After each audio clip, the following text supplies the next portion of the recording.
Hello everyone, and I wish you all a wonderful day. Today, we'll discover why a mysterious note links Hugh's returned custody paper, Ngo Tue's Japan money, and the disputed land beneath his home. If you enjoy the story, don't forget to subscribe so you won't miss our next videos. Dawn came pale and wet over the mountain, with mist resting low above Ngo Tue's garden and newly strengthened bamboo fence. Rain had stopped before morning, but silver drops still clung to the gate, bathroom roof, mustard greens, and banana leaves. Ngo Tue opened the repaired glass doors quietly and stepped outside before Cham stirred behind the thin curtain near her bed. His eyes went immediately toward the gate, because recent nights had taught him to check the entrance before checking anything else. The chain remained wrapped through the bamboo frame. The small lock was closed, and neither wooden post appeared disturbed overnight. He crouched beside the lowest rail and searched the mud for footprints, broken grass, dragged stones, or any unfamiliar mark. For several seconds, Ngo Tue almost convinced himself nobody had returned after the threatening drawing and the anonymous phone call. Then he noticed something pale pressed beneath the bamboo, half hidden by wet soil beside the inside edge of the gate.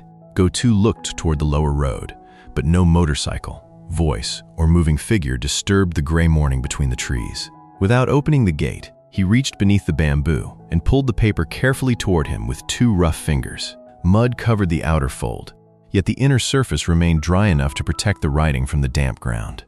His expression changed immediately, because the handwriting was not Lin's uneven script from the rain-soaked message he had kept.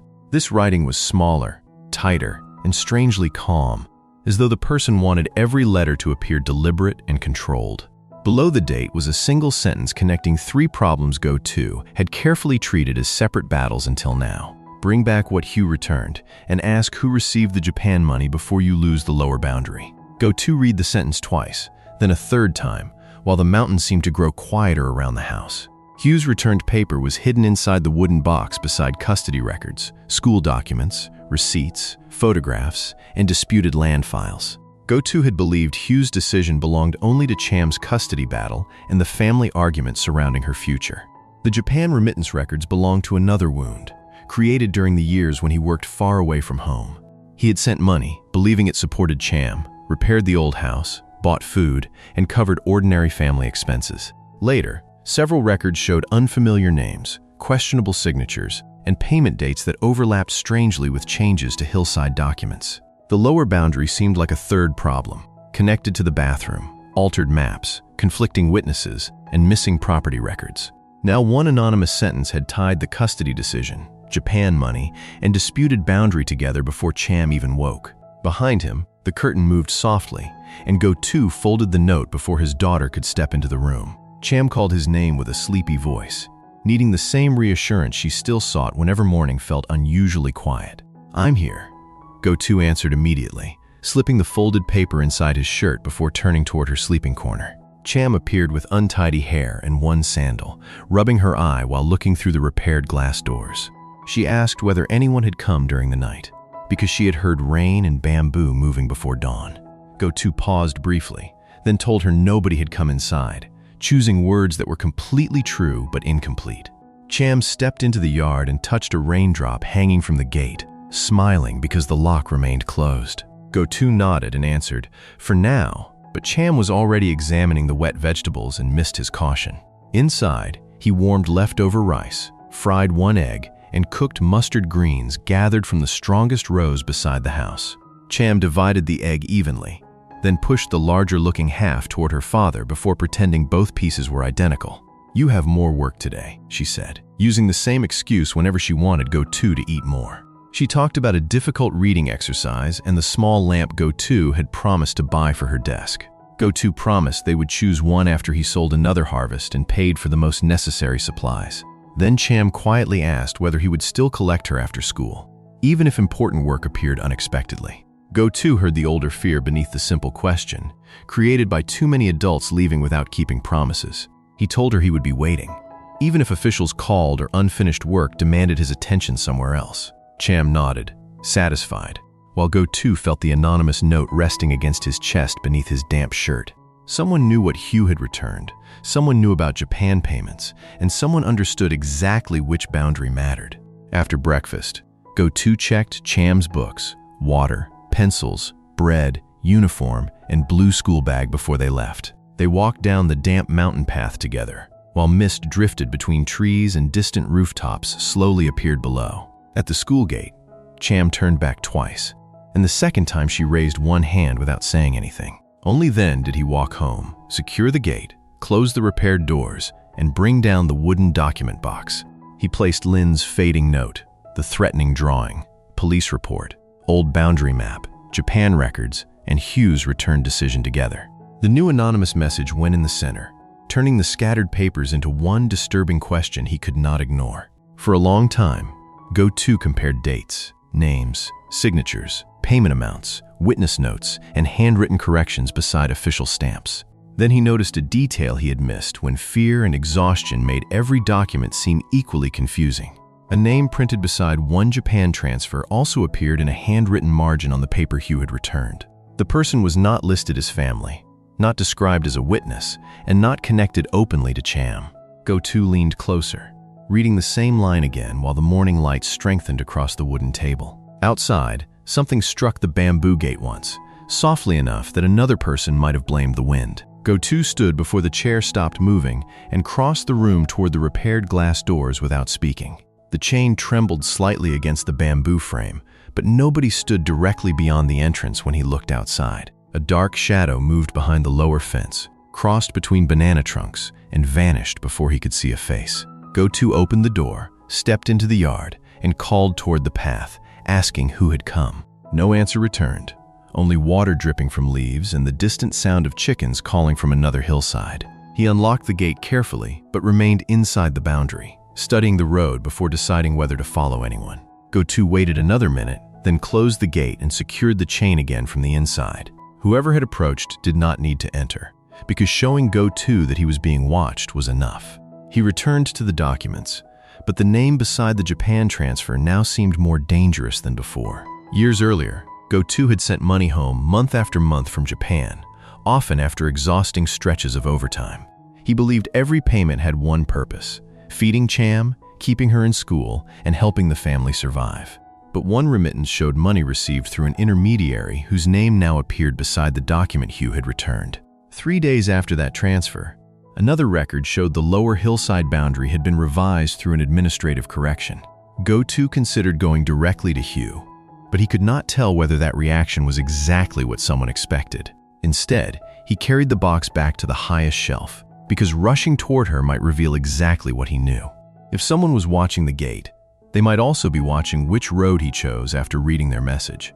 Ngo Tue took bamboo strips, wire, stones, and the wooden mallet outside and began strengthening the weakest fence sections. Each strike sounded like ordinary maintenance, but every movement was really part of a calculation about protecting Cham. He tightened the corner near the vegetables, added another horizontal rail, and packed heavier stones around both gate posts. While working, he measured distances with his eyes instead of rope, imagining how quickly an intruder could cross the yard. He wondered whether she remembered how to close the latch by herself if he was working beyond the house.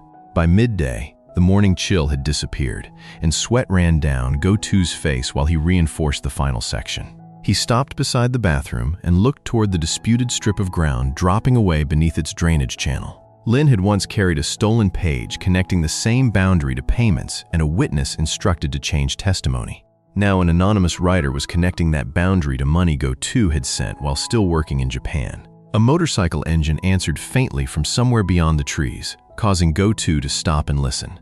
The engine moved behind the hillside, grew louder for several seconds, then faded in the direction of the village. Ngo Tue continued working, refusing to give any hidden observer the satisfaction of seeing him chase another uncertain sound. When Cham returned that afternoon, she immediately noticed the thicker gate posts and additional bamboo along the lower fence. She asked why Ngo Tue had repaired something they had only recently finished and already believed was strong. Ngo Tue told her strong things still needed checking, especially after rain softened the earth beneath heavy wooden posts. Cham placed her school bag beside the door and studied his face longer than usual before asking another question. Ngo Tue said no, but the pause before his answer made Cham continue watching him without complete confidence. He changed the subject by asking for her reading assignment, and Cham immediately pulled a notebook from her bag. One difficult word had been erased repeatedly until the paper almost tore, yet Cham refused to leave it unfinished. Ngo Tue sat beside her while she read the sentence aloud, stumbled once, then started again from the beginning. On the third attempt, Cham pronounced the difficult word correctly and smiled as though she had won something enormous. Ngo Tue praised her effort, and Cham laughed because he celebrated every difficult word as though it were enormous. For several minutes, the anonymous note, Japan records, threatening call, and lower boundary disappeared behind her small achievement. They prepared dinner together using rice, 1 egg, mustard greens, and a few vegetables gathered near the bathroom. Cham divided the egg exactly in half, caught Ngo Tue sharing his portion again, and firmly reminded him, partners. Ngo Tue repeated the word and ate, grateful for an ordinary routine inside a house crowded with dangerous documents. During dinner, Cham unexpectedly asked whether Hugh would return with more papers, because she always arrived carrying something important. Ngo Tue said Hugh might return, though he could not tell whether her next visit would bring answers or problems. Cham glanced toward the high shelf and asked whether papers could be bad, even when nobody was shouting. Ngo Tue explained that some papers revealed truth, while others could make truth harder to see for many years. Cham considered this carefully, then asked how anyone could know which paper deserved belief when adults disagreed. Ngo Tue looked toward the locked gate and admitted that discovering the truth was often the most difficult part. Later, Cham asked once more about her reading lamp, then settled behind the curtain after Ngo Tue repeated his promise. Only then did Ngo Tue bring the wooden box down again and place 3 documents beneath the yellow light. He selected Hugh's returned custody decision, the Japan remittance record, and the anonymous note carrying the full moon date. This time, he ignored everything else and compared only names, dates, handwriting, and the small administrative notes in each margin. One transfer had been completed while Ngo Tue was still in Japan, far from Cham and the disputed hillside. 3 days later, a document related to the lower boundary had been revised and marked as an administrative correction. The same intermediary connected to the transfer appeared beside a note authorizing the handling of property-related paperwork. Ngo Tue sat back slowly, because the pattern suggested something more complicated than money, simply being stolen from Cham. Perhaps some money had been redirected to make an agreement appear legal on paper without his knowledge or consent. Perhaps someone used his years abroad to create signatures, payments, and decisions nobody expected him to question later. Or perhaps the anonymous writer wanted Ngo Tue to believe exactly that and walk willingly into another trap. There was still no complete proof, only connections between people, dates, boundaries, missing records, and frightened witnesses. Ngo Tue placed the new message beside Lin's earlier words, remembering the sentence that had survived the heavy rain. "I am still alive," Lin had written, before warning that she could not return because someone watched the road. Lin had disappeared while someone watched the roads, and now another person appeared to be watching Ngo Tue's gate. The full moon mentioned in the new note was still several nights away, leaving enough time for fear to grow. Ngo Tue stood, checked the repaired doors, then walked outside and tested the gate lock with both hands. The chain held, the bamboo remained firm, and no movement appeared on the black road beyond the fence. He returned inside, extinguished the lamp, and sat beside the table with the 3 papers beneath his hand. Then a motorcycle engine rose from the lower road, slow and uneven, moving closer than the engines from earlier nights. Ngo Tue did not stand, because sudden movement might reveal exactly where he was sitting inside the darkened house. The motorcycle reached the bend below the property, slowed again, then stopped somewhere beyond the trees without showing headlights. No footsteps followed, no voice called his name, and no hand touched the bamboo gate outside. Cham slept behind the curtain, unaware that her father was listening to darkness while protecting papers she had never seen. The gate could slow a stranger, create distance, and give him a few precious seconds to protect Cham. But bamboo could not protect them from someone who already knew her name, Hugh's paper, and the Japan payments. It could not hide the lower boundary, erase altered records, or stop messages from entering beneath the lowest rail. For the first time, Ngo Tue understood what the anonymous warning truly meant about the full moon and his choice. The gate had never been built to keep everything out, because some dangers had entered years before he returned. Those dangers lived inside signatures, transferred money, family silence, missing documents, and decisions made while he worked in Japan. Ngo Tue begins the morning by discovering a mysterious note beneath his locked bamboo gate. The message connects 3 problems he had treated separately: Hugh's returned custody decision, Japan remittance records, and the disputed lower boundary near his home. As he studies the documents, Ngo Tue finds the same intermediary's name linked to both a Japan transfer and property paperwork revised days later. A shadow outside the fence confirms that someone may be watching his reaction. Determined to protect Cham, he strengthens the gate and fence while hiding his fear. After Cham returns from school, they share an evening of reading, dinner, and promises. Later, Ngo Tue compares the documents again and realizes the pattern may reach back to decisions made while he worked abroad. That night, a motorcycle stops below the house, and the full moon warning feels dangerously real.